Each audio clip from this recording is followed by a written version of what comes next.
দুনিয়ার কোনো উপায়েই যদি আপনার সবচেয়ে কঠিন সমস্যার সমাধান না হয়, তবে আমি যে 2 রাকাত নফল নামাজ পড়ার পদ্ধতি আপনাকে বলতে যাচ্ছি, সেই নামাজটি আপনি পড়ে নিন।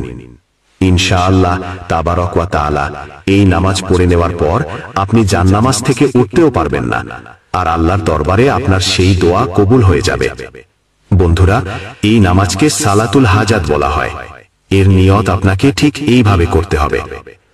আমি 2 রাকাত নফল সালাতুল হাজাত নামাজ পড়ছি আল্লাহ তাআলার জন্য বর্তমান সময়ে মুখ বা রুখ আমার কাবা শরীফের দিকে। এরপর আল্লাহু আকবার বলে নিয়ত বেঁধে নিন। প্রথম রাকাতে আপনাকে একবার সানা সুবহানাকা পড়তে হবে, একবার সূরা ফাতিহা পড়তে হবে, তারপর 15 বার সূরা ইখলাস পড়তে হবে।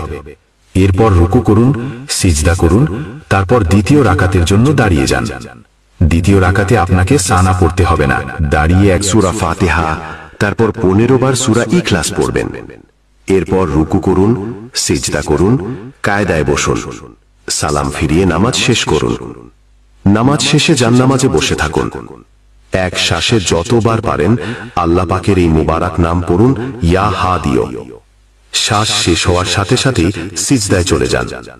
সিজদায় গিয়ে 7 বার ইয়া রব্বানা পড়ুন, তারপর সিজদার অবস্থায় আল্লাহ পাকের কাছে দোয়া করুন। ইনশাআল্লাহ তাবারক ওয়া তাআলা